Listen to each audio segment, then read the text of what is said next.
Great day of weather across the eastern part of the United States, and it continues. Stormy weather across the west, and that continues. And well, this show is just at its beginning, and it will continue tonight on the Joe and Joe Weather Show podcast, which is brought to you by Tempest by WeatherFlow. Get the revolutionary Tempest weather system and join the fastest growing observing weather network on the planet. The link is on the descriptor to this podcast. You'll find that descriptor on YouTube at the bottom of the video title. If you decide to make a purchase of this wonderful weather station or any of the other products that we have on the Tempest website, use the coupon code WINTER2324. And if you do, you will get 10% off. And Tempest is an affiliate of the Joe and Joe Weather Show podcast, which is on Sunday through Thursday at 7:35 p.m. Good evening, Joe Rayo. Good evening, Joe Cioffi. And good evening to everybody on the chat board tonight. And for those of you who aren't on the chat board, we welcome you with open arms and big hugs. If you like the show, hit the like button, subscribe to my YouTube channel, turn your notifications on. This way you never miss us. And if there's a storm on a Friday or a Saturday, we usually add an extra show. And as a reminder, big reminder, tomorrow night, Joe, tomorrow night, yes, we have this up and coming TV meteorologist.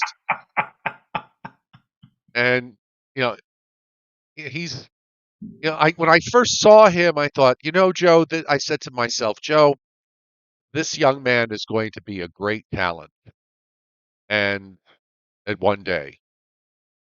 And yes, he's still on linear TV, but tomorrow night he will be here on the Joe and Joe Weather Show podcast, and that is the great Lee Goldberg. Do you want to know from WABC TV? Now, don't hold it against him that he's on linear television. Okay. No, I will tell you that if you want to feel, you and I want to feel old. Here's something to consider. Here's kind of something to ponder. When you and I first got started in this business, Mr. None of these people were alive. No, Mr. Goldberg was 6 years old. Close enough. Believe it or not. Close enough. So when you talk about up and coming, yes, he indeed has been up and he has been coming for a long, long time. No, but I think Lee on local New York television, of all of the on-camera weather people, I think Lee Goldberg probably is the best. He certainly gives the best synopses, and it does everything in such a manner so that even somebody who isn't into weather like we are can understand it and get a good idea of what's going to be happening. So we're very, very happy to have him tomorrow night, and I myself am looking forward to it, and I'm sure you are too. I hope he's happy about it after the show's over. I promise to bring my genteel self to the show tomorrow night. Okay. We'll see how it goes. All right. So 4 days in a row, right? Saturday, Sunday, Monday, Tuesday. We're going to add at least 2 more. I think what really stands out, though, about the last 4 days is the fact that there really hasn't been much in the way of cloud cover. It's been bright and sunny, and it certainly makes up for those 10 days of gloom and doom that preceded it. I tell you, I was walking the dog going down my driveway and looking up. There wasn't a cloud to be had anywhere. And it was a beautiful blue sky and brilliant sunshine. I looked up to the sky and I said, can you make this kind of day for April the 8th? Can we have a day like this on April 8th? I don't care what it would be like for the rest of the year. Just make it like this on April the 8th. And we'll see if that pans out. Because it was a beautiful day out there, just beautiful. Temperatures topping out at around 39 degrees here in Putnam Valley. I expect temperatures tomorrow to be several degrees milder, and we're headed for the 50s for Super Bowl weekend. What'd you think about maybe getting to 60 on Saturday? Up here I didn't go that high. I went something like low to mid 50s. I mean, I could see maybe anywhere south of New York, maybe approaching 60 or hitting 60 on Saturday. It's a possibility, and certainly even more of a possibility if we get more sunshine than what I am bargaining for right now. Right. All the action's been in the West. I've been reading some of the stuff coming out from California, that from Southern California in particular, Joe. A lot of areas have picked up 100% of their seasonal rainfall in the last 2 days. I mean, it's just it's been incredible, with this storm system that's moved in there. Still lots of flash flooding going on. There's still stuff on the radar, and the positive thing with respect to this particular storm system is because of the way the upper air is playing out. This is not going to be coming here.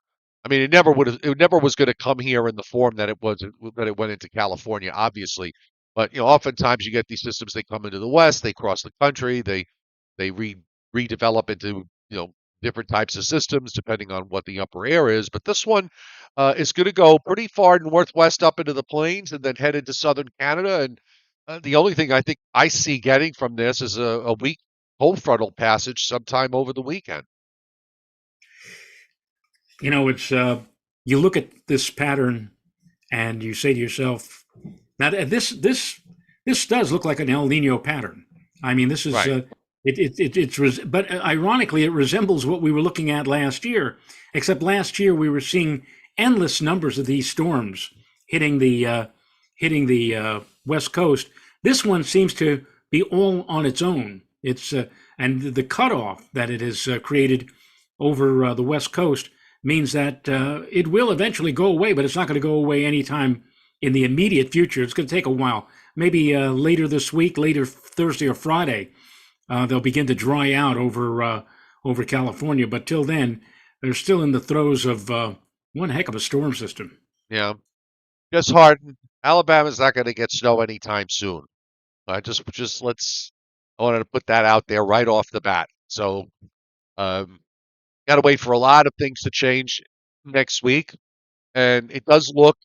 I mean, it does look like it's going to be colder, but I really want to just sort of put a qualifier on it. Maybe it gets us down to where we're supposed to be for this time of year. Maybe we get into a stretch where the temperatures are a little bit below average. I'm not seeing at the moment anyway. I don't see any kind of crashing Arctic air mass coming in and sweeping across the United States. No, that does not look like. And our mutual friend Pete Bergman, who's also a meteorologist, was lamenting over the fact that the GFS seems to be, uh, you know, confused about what may happen here on Tuesday. Some are talking about a possible coastal storm. I know that on the 12Z run, both the GFS and the European operational models were pushing this system to our south.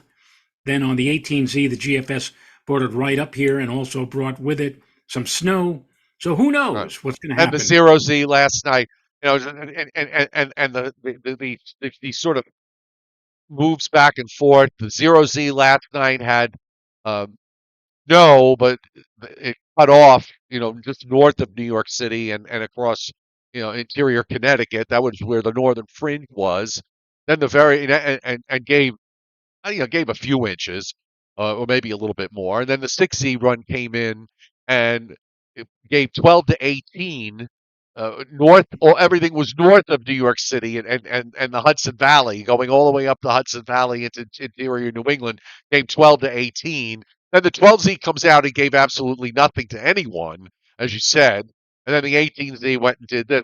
I think, yeah, there's a lot going on in terms of what's going on in the upper air. We're getting into a situation where you got the northern jet's going to come back down. You've got this flow from Canada. You've got basically a split flow with the southern part of the jet, which has been active on and off throughout most of the last couple of months. So anytime you have, two jet streams playing games, you're going to have models that are going to be jumping in all sorts of different directions because, There's a northern stream feature. There's not a northern stream feature. Does it phase with the south? It doesn't phase with the south. Does it go negative tilt? Does it stay progressive? You know, does it get? Is it squashed, or is it? Does it lift up too much? Is it to the left, to the right? Is it north? It's to the south. It's to the west. It's to the east. It's up. It's down. It's in and out. Stop. Just stop. And of course, all of these long range forecasts had it all figured out in the last 7 or 8 days because they've been chirping about it. This is the thing that I guess I object to is supposedly they start chirping about this stuff 10 to 15 days before. And, by the time it gets here, you just want it to be, you want it to just go away. It's like, Right. okay, move on, you know? But we don't even have this, figured out yet. I've been struggling the last number of days, as I've been saying, I've been very guarded about, how this pattern change that's happening. How does it ultimately play out?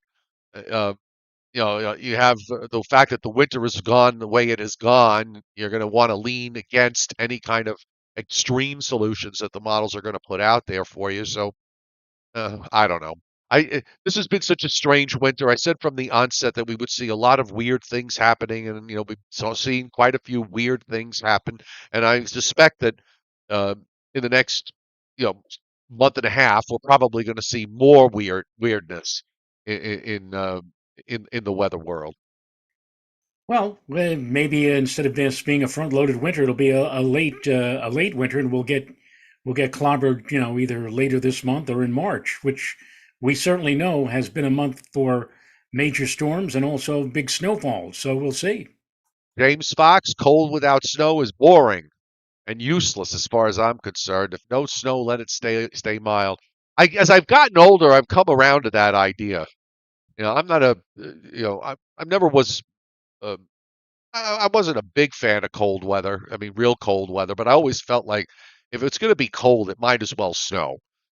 Now, when it gets too cold, I guess maybe that's a reflection of when you get older, you just don't warm up as quick, and your extremities get colder a lot faster than they do when you're young. But I, I, I, I tend to lean in your direction as far as your observation. All right, watches and warnings tonight, and of course, we continue to see a ton of them in the Southwest quarter of the United States. We've got a lot of winter storm warnings up in southern Nevada, in parts of the Sierra Nevadas in California. Of course, we've got still all these flood watches that are up in Southern California, particularly from Los Angeles down to San Diego. By the way, speaking of San Diego, Joe, they had a tornado in San Diego County today. There was a time when I used to think, why couldn't we, Ron and I, why couldn't we be in San Diego? Because San Diego seemed to have the perfect weather year round. I mean, like you could really, if you were a weathercaster, there really wouldn't be much to talk about on a daily basis. But in recent years, San Diego has been getting thumped from time to time, and what you just said, Joe, about the tornado. That's another thump for them. That's something that they have hardly or rarely ever see in that part of California, real Southern California. I'm looking on my other monitor here. I want to see if there's any public information statement, any new public information statement. The one from this morning from Los Angeles. It's the third wettest 2-day rainfall in downtown Los Angeles. Nearly half of the average seasonal rainfall of Los Angeles has fallen in 2 days. Now, when they say seasonal, I mean, do they mean just the winter season, or do they mean the rainy season, or do they mean the whole year? I'm not sure. Downtown Los Angeles received 2.93 inches of rain yesterday, February 5th, which broke the record for the date, set 123 years ago in 1901. Uh, Rainfall in downtown Los Angeles on the 4th and 5th of February totaled 7.03. That's the third wettest consecutive 2-day total since official records began in 1877. The record for 2 days in a row is 7.98 on December 31st, 1933, January 1st, 1934. So New Year's Eve, New Year's Day. And the second highest 2-day total is 7.44 inches on January 25th and 26th, of 1956. This is the highest 2-day rainfall total for the month of February, smashing the previous record of 6.02 on February 24th, 25th, 1913. The rainfall of 703, 49% of the 30-year average seasonal rainfall. I guess they mean the yearly rainfall in downtown Los Angeles using data from 1991 to 2020, which is 14 and a quarter inches. Rainfall for the month so far, 8.72 through the 5th of February, 2024, now the 13th wettest February on record. Wettest February is February of 98. We've still got a long way to go to get to the end of the month. 13.68 inches. And total rain for the 23-24 water season. I guess that's something different in Los Angeles, which goes from October 1st to September 30th, stands at 13.95, which is 6.27 inches above normal and 7.68 inches through February 5th. This is also already 98% of the normal seasonal rainfall of 14.25. I mean, that's incredible. Well, here's something even more incredible. And this is within the last 24 hours. A rain gauge at UCLA has picked up 12.46 inches of rain in the last 24 hours. Per NOAA statistics, that is 1.1 inches more than a 1,000-year rainfall event. So the odds of any place in the Los Angeles area seeing an 11.5-inch rainfall over a 24-hour period any given year is 1/10 of 1%. That's crazy. It is. That's crazy. All right. Let's see. Johnny Quest bangs the tip jar. Thank you, Johnny, for hitting super chat tonight, saying some of the big. Now he's up in northwestern Virginia, and he says some of the biggest snows he's ever seen have been in the month of March in northwestern Virginia. Well, it's been, like I said, it's been a weird winter so far, so maybe it'll get even weirder by bringing that to fruition. We'll see. Here's the got the radar up in the southwest, and of course it's still pretty busy, and you can see there's still some areas of heavy rain uh, from Los Angeles westward at the moment, and running up also along I-5.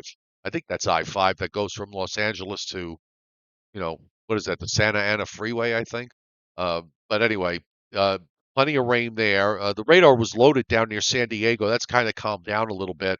But we've got heavy rains in southwest Arizona, eastern California. Looks like some heavy rains are now approaching Las Vegas. And to the north, in the colder air in the mountains, getting some snow up in Arizona, as well as further north up into Utah, southern Idaho, northeast Nevada. Also seeing some areas of snow in parts of Colorado and into northern New Mexico, and also further north up into parts of Montana. And while all that is going on, and a little bit of precip up in the northern lakes, we've got nothing going on the radar from Maine to Florida, across the Ohio Valley, the Tennessee Valley, the Gulf States, up and down the Mississippi Valley and back up into the plains, just bone dry at the moment. So, and here's just what it looks like on the satellite. Uh, that subtropical feed just doesn't stop. The one from the Pacific just keeps going. I mean, it's just over Baja. It shifted a little bit further to the east, and as rotation back, off the coast of California, where there's some sort of upper low out there too. So it just continues to feed all this moisture on up through the Rockies, and of course, we're sitting in this omega blocking pattern that has put us in this absolute sweet spot. I mean, there's nothing, hardly any cloud cover at all, and we still have this ocean storm well east of South Carolina that isn't going anywhere fast, and that's holding the high along the coast. So you know what? Just enjoy it. Yeah, and everybody out there still harping about not just the pattern change, but coming with the pattern change would be a significant snowfall. There actually are people who are saying that there'll be a big snowfall on Valentine's Day. But again, that's still a little bit too far off, at least for my taste, to start making any definitive plans. But before you know it, Joe, maybe the next day or two, you'll see a few of the local New York forecasters posting snow numbers based upon the GFS and the European and the graph and all the other models suggesting something for the middle of next week. Frank Gilroy bangs the tip jar tonight. Thank you, Frank, for hitting super chat. It's most appreciated. And as far as precipitation is concerned, now WPC. So I guess you have to wonder how sometimes I wish I could get into the heads of the forecasters with regards to this when they see models up and down. What I do respect about WPC is there's always at least a level of consistency from run to run. And as they analyze and they come up with their forecasts, you'll see subtle shifts either further north or further south, but they don't bend to the run to run changes, which is which I think is what a good forecaster is supposed to not do. You're not supposed to bend with every model run change because all that means is that you know how to read how to read a model and you don't really know how to do much of anything else. But they've got interestingly enough, they've got a half an inch from Boston to about New York City to just north and west of Philadelphia. Now this takes us through next Tuesday evening, the 13th. Um, Heavier precip, 3/4 of an inch from southern New Jersey southward. And then you've got this big area of an inch and a half plus from northeast Louisiana across Mississippi, Alabama, and Georgia, and up into the southern Appalachians as well. And in the west, we're seeing areas of several inches of melted precip in Southern California, additional inches on top of what's already fallen.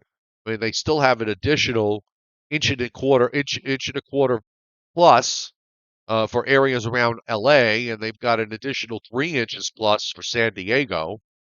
Big precip amounts in central and northern Arizona. Some of that's going to be snow. Let's see what Flagstaff can do with this. And up and through Utah and up into parts of Idaho, where we're looking at half inch to one local 1 inch amounts. I I'm not, I don't know whether it's because of the fact that we, last winter we didn't really have many winter storms to look at. Actually, we hardly had any in terms of trying to get your forecasting sharpened up because that's kind of how you do it. You want to have these opportunities to, you know, gain some confidence as you go through the winter season. When you have a winter where you don't have many storms to forecast, you're sort of on the edge because you don't want to get it wrong. And on the other hand, when the models are, if the model starts showing you something of size, you tend to want to back off from it. I'm still, I'm with you, Joe. I'm still, in that sort of land of uncertainty as to how this all plays out. But if I'm leaning in one direction mentally, it's the fact that I'm thinking that it's going to be something that is going to be less rather than more. Joe, the way things change, and I mentioned again a comment by Pete Bergman about how the forecast for the storm on Tuesday of next week keeps to be jumping about every which way. I mean, who's to say? We really are going to have to get within 72 hours of an event to have some degree of confidence into what is going to happen. Till then, it's fun to watch and fun to see where the models are going with these systems. You know, 5, 10, 15 days in advance, but really you just can't tell. You really can't put anything, and that's why I chuckle a little bit about these forecasts, these people who are saying definitively that we're going to see a significant drop in the temperature mid-month, followed by big snowfalls. One guy posted already on his page, and I don't even remember what the name was. You go about fast weather and amazing weather and this everything has weather in it. These guys promising like major snowfalls between February 15th and March 25th. Major snowfalls. Well, like I said, we'll see. Well, out in the west, it's a no-brainer as we look at WPC's uh, probability for at least two, and just about the entire western half of the U.S. is in something, and probabilities are high. Of course, they're quite high in the Sierra Nevadas, and they are also quite high in the Wasatch. And you see the area in Arizona that probably cuts right across Flagstaff, which is probably the best known place for in Arizona that gets lots of snow. Western Colorado, but all of it west of Denver, and the areas, actually, even valley areas are showing 50 to 50% or higher probabilities for at least 2 inches. We'll take a jump up to 8 and see what's going on there. And also remember, these places have been getting snow in the last couple of days, so this is all on top of what's already fallen. And you're seeing areas in the Sierra Nevadas where it's 50% or higher for an additional 8. You're seeing high probabilities across central and northwest Arizona, up and through central Utah, western Colorado. Lots of areas here where it's 50 to 80% probability for at least 8. And if we put up 18, we have a few pockets in Utah and western Colorado, and in that area that gets in central Arizona, where it's a 50% or higher probability for at least 8. And of course, if we go over to the eastern part of the United States, not a flake, not an ice pellet, nothing. And this, by the way, takes us to Friday evening. It's a 72-hour forecast into Friday evening. Yeah, there's no chance that we're going to see any kind of frozen precipitation in this part of the country, the Northeast, through the end of the week, probably into the weekend. And then the question remains for the system that we've been alluding to on Tuesday of next week. Does it, first of all, does it come far enough north to affect us at all? Sometimes the models are saying yes. Sometimes they're saying no. They're pushing it to the south. They're bringing it up. And the other question is, if it does come far enough north, will it get cold enough for it to, either see a changeover to snow or ice or just flat out from start to finish snow? Again, questions that will need to be answered at a future date. Or as they used to say on the radio stations, Joe, bulletins to be broadcast at once. Yes, exactly. So I just rolled back to uh, Sunday morning when the Omega block uh, was at its peak strength with this big upper high sitting up in northernmost Minnesota. You had what became the big snowstorm for Nova Scotia. You had the weird southern system that uh, redeveloped off the coast of Florida and is now heading straight to the east. And of course, the West Coast animal was coming on shore. But this Omega block now is breaking down and it's transitioning over to what will be the new pattern. So what we're seeing this week is obviously temporary, including this ridge at the end of the week that's going to warm things up starting on Thursday and pushing it further Friday and, of course, on Saturday. But ultimately, then when we move through the weekend, you start to see that northern jet. You start to see some ridging up in the northwestern part of Canada. And, this is where it gets a little bit confusing with what the models are doing because you've got this southern jet, Joe, that's going to be active. There's another area. There's another short wave that's dropped. Just like to run these things backwards, but it starts off in the Aleutians, drops down the west coast into California come Thursday, and then begins to eject itself out to the east. Actually a couple of different short waves in there. And you have that going on, and then you have the northern part of the jet stream setting itself up from northwest Canada back over to the Great Lakes. And this is where again, I don't know how correct this is, but if you want to set this up, now this is for Monday, you've got northern stream shortwave coming around, southern stream shortwave coming around.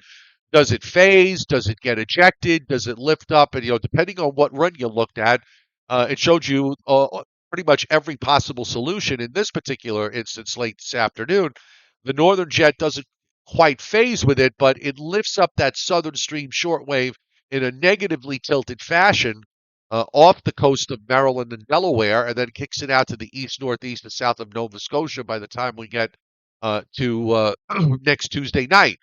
But How right is that? I don't know. I mean, you could certainly make a case with one of the earlier runs, Joe, where the northern part of the jet stream stays completely separate from the south, and you wind up with just basically colder air, sort of spreading out and into the northeast and mid-Atlantic states, and the southern stream system, which is what the Europeans showed, taking a track, pretty much across Alabama and Georgia, coming into North Carolina, and then going straight east from there.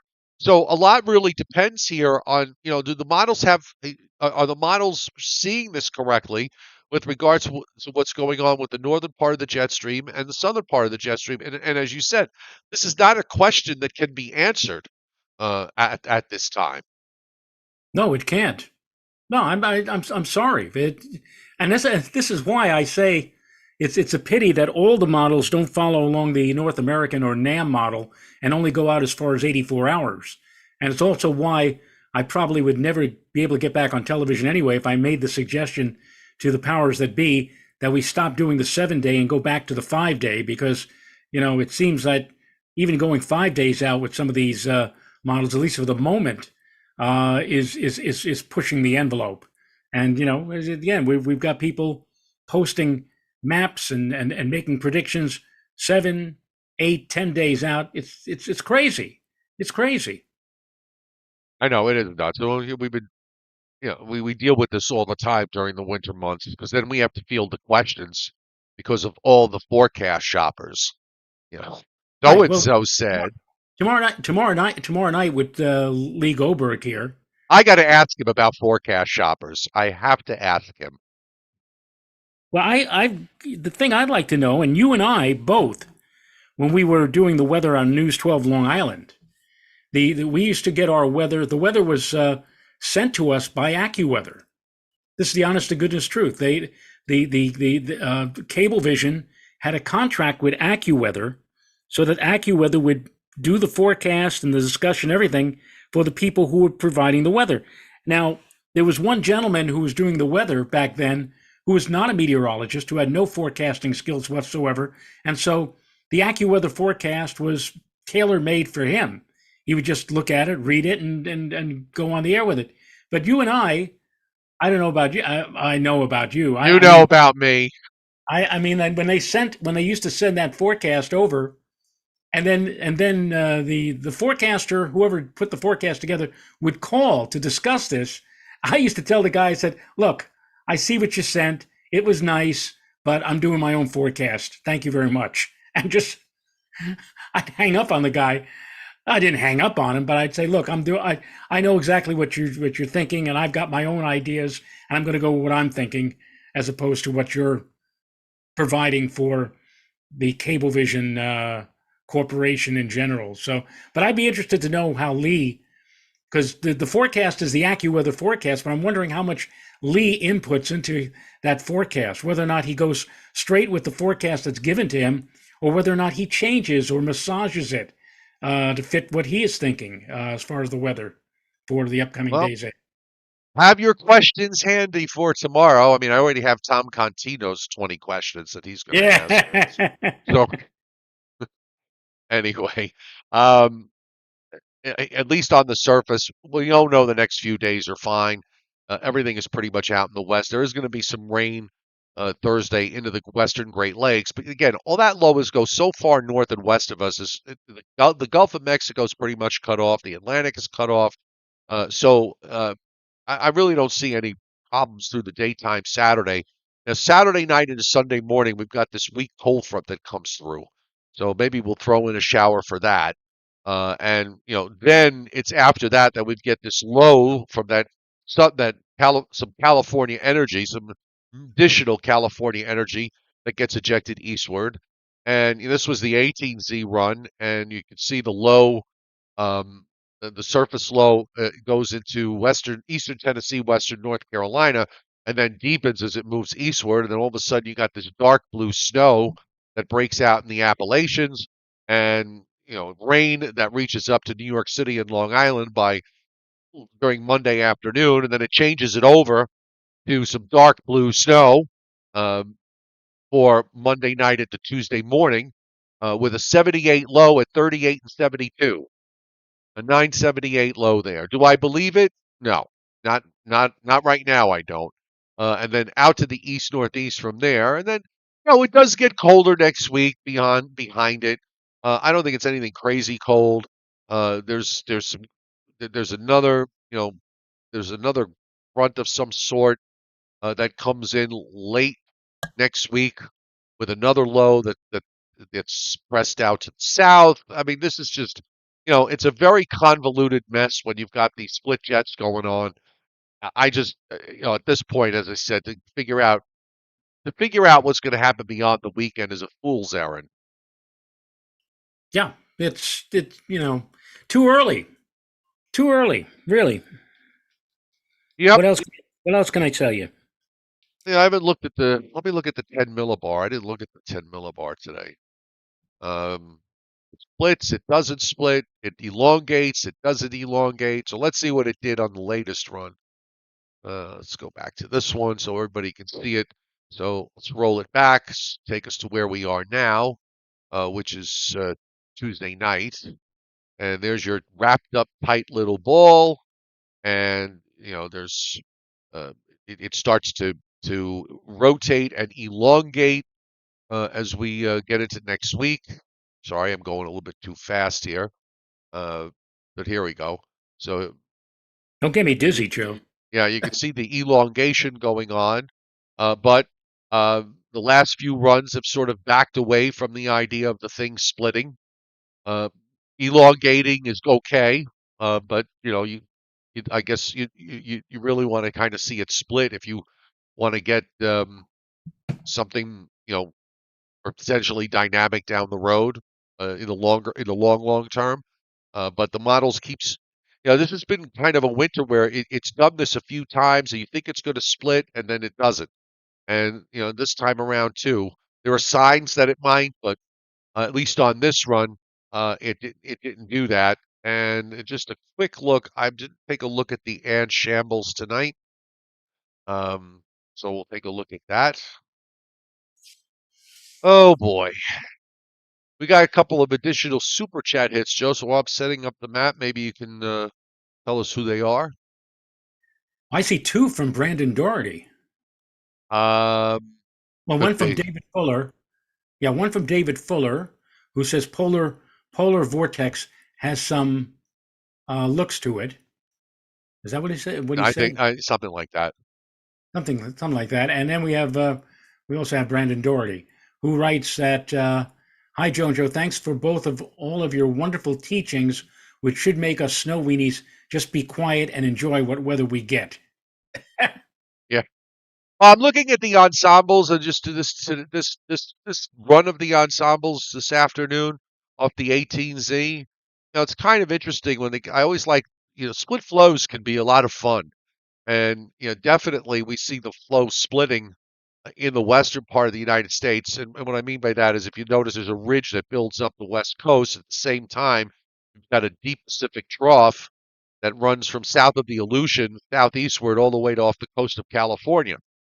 So what you can argue with that is that the ridge up in the northwest helps to produce a nice kind of cross polar flow here, and then you've got this active southern stream jet that will be rippling off along some systems along across the southern part of the United States, and then you have to start figuring out, okay, well, is there something in the north that's going to hook up with something in the south? Certainly this is a colder look on the ensembles. I can, I'm getting a little bit more comfortable with that idea. I just don't know whether it's going to be a little bit below normal or it's going to be something more than a little bit below normal. I would tend to lean on the idea that it will be temperature-wise getting us a little bit below normal, but no, big Arctic blast, at least not from what we can see at the moment. And I might as well take a look at what the Arctic oscillation was a good uh, the Arctic oscillation was a good indicator the last time of the extent of the cold air. And take a look at this, Joe. The AO by the 15th of February is supposed to go. It's going negative now, and I mean it really crashes negative. It goes 4 standard deviations negative. And when the Arctic oscillation is negative, that's usually a sign of cold air that's going to get wind up, quality cold air that's going to get wind up um, uh, being displaced southward through Canada and into the United States. So certainly the Arctic oscillation is impressive, to say the least. If it gets there, it gets to the mean gets 4 standard deviations, and still out another 7 days after that. It's still almost 3 standard deviations negative. So very interesting to see that. And then, of course, you want to also see when it goes up back toward the neutral line, how fast does it get there? I mean, because if it usually when you see it going sharply, up toward the positive, when it's a sharp rise, that's a fairly good indicator that there's some kind of storm development someplace. And the NAO, take a look at the NAO. If I can find the right one. Okay, so there's the NAO, the North Atlantic Oscillation. This one takes us through, goes slightly negative, and it just kind of stays slightly negative. I've always said that the NAO is probably of all of them is the one that I pay the least amount of attention to. And the PNA, the Pacific North America Index, goes a little bit positive and then kind of goes, straddles back down to the neutral line. You kind of want to see that be a bit sharper, uh, positive, because that tells you that there's a stronger ridge in the west, and a deeper trough in the east. But you've got the AO, where the Arctic oscillation going to where you want it to go. So, um, correct. We'll see. We shall see what we shall Yes. see. Yes. That's what All Andy right. Goldberg say a lot. Our Uh, mutual friend, another yeah. mutual weather friend. Yes. I say, what do you think about this, Andy? Well, we shall see what we shall see. All And right. this, So, go ahead. I'm sorry, Joe. no, that's it. Um. All right. So I think we could do a little Briller Jeopardy now, shall we? Surely. Now, you got the question tonight, or do I? I have the question tonight. Did I Okay. have it last night, or did you have it I last think night? I had it last night. You had Yeah. it last night. Okay. So, by the way, suddenly when I started the show, I went a little nasally again. So I excuse me for that. I just, I'm at the end of this COVID thing. I feel actually very, very good today. But this just suddenly decided to happen, and I want to make sure I'm okay tomorrow night when, the great Lee Goldberg is going to be on our show. Oh my God. Um, all right, so tonight's Briller Jeopardy. The average snowfall for the month of February for the following cities. Okay, and we will start with Denver. Denver, Colorado. Well, I think I mentioned a week or so ago that, or maybe a couple of weeks ago, about Denver. Um, in February, actually, the I think Denver gets its biggest snowfalls later in March March and or April. March and April. Yeah. April. So I don't think that this is the big month as opposed to, let's say, New York. Where New York, I think, is the snow month is February. Um, um, I don't know. I'll say 8 inches. Ring the bell for yourself, Joe. Oh, and did I ring the bell? Well, Now, it's going over 100. I haven't just. I've not been watching the all right, because so nothing. so you rang the bell for yourself, and now ring the bell for the 100 likes. Right. It never changes for me. I I Oh, there I it is. don't. 106, 116. There we All go. right. I had So to the go answer back the in eight. answer is 8, and Keith James II and Rich Rothmansky hitting it with 8, and John Melander getting close with 9. Yeah, yeah. January and February in Denver anyway, the normals actually go down. November, December, and March and April. Those are the 4 months for them. And the midwinter months, usually they're too deep into the cold air, and everything's further south of them, and they don't really get as much. Detroit. Detroit. Well, Detroit is a place where you can probably see quite a bit of snow in February, I would think. Um, the only question is how much. um, um, I'll say 13. Vincent Croce, Chuck Cardillo, all said William Uber. All though the three of them said 13. You said 13. So ring the bell for 13, Joe. It was Oh, 13. yay! Two two in a row for you. Lovely. Um, next is Hartford. Oh, Hartford. No, what is it? Hartford, Connecticut. Is it Hartford or is it Windsor Locks? He's just got Hartford here, so I assume that it's Hartford Right.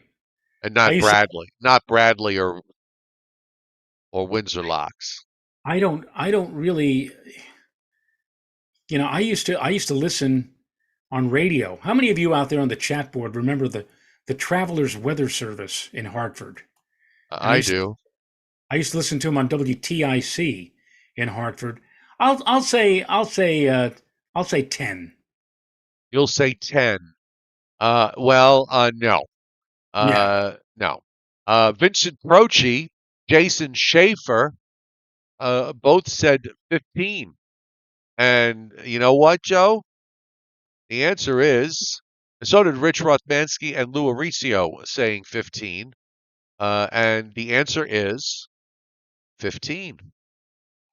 Now that's interesting. Rich Rotmansky says that he used to do the weather on WTIC when he worked at Metro Weather Service, and I know Travelers went out of business sometime in the 90s or early 2000s. So I guess after they went down, TIC went for another weather service, and they probably picked up Metro Weather, and there you go. But they were on WTIC for many years. I remember some of the people there, Ken Gary, who recently passed away, and Buzz Bernard. Anyway, I was a big fan of the Travelers Weather Service. So there you go. So we know now what the average February snowfall is in Hartford, Hartford. Indianapolis is next. Indianapolis, Indianapolis, which I might add is in the path of the total eclipse, and is I believe the capital of Indiana. Um, so what would we say for Indianapolis in February? I don't think there's really a major big amount, but how about 6 inches? Man, you are 3 out of 4.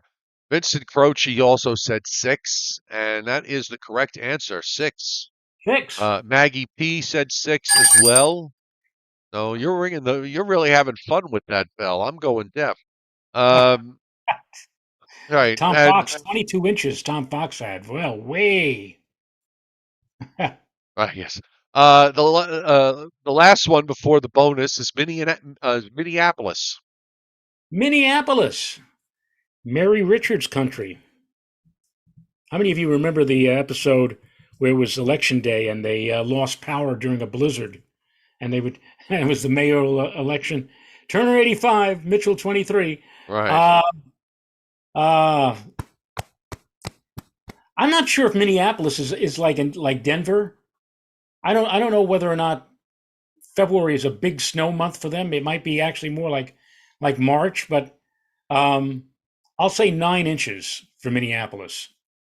Well, that's snake country, Joe. Oh, so it's David Fuller, Joe Lopresti, also in snake country with 11. Carol DiChiara has 11, but Mark G and Patrick Darcy both getting Minneapolis, which is 10. 10. yes.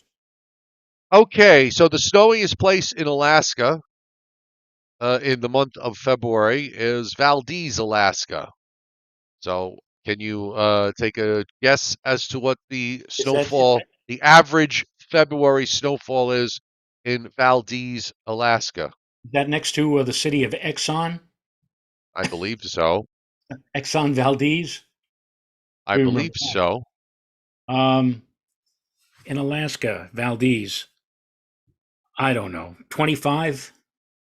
Okay. Well, the mountain climber went off the cliff with that one. Well, It's much higher. Rich Rothmansky at 50 is close. Maggie P on the other side of 50 at 56 is close but a little too high. So you've got your ranges there, people.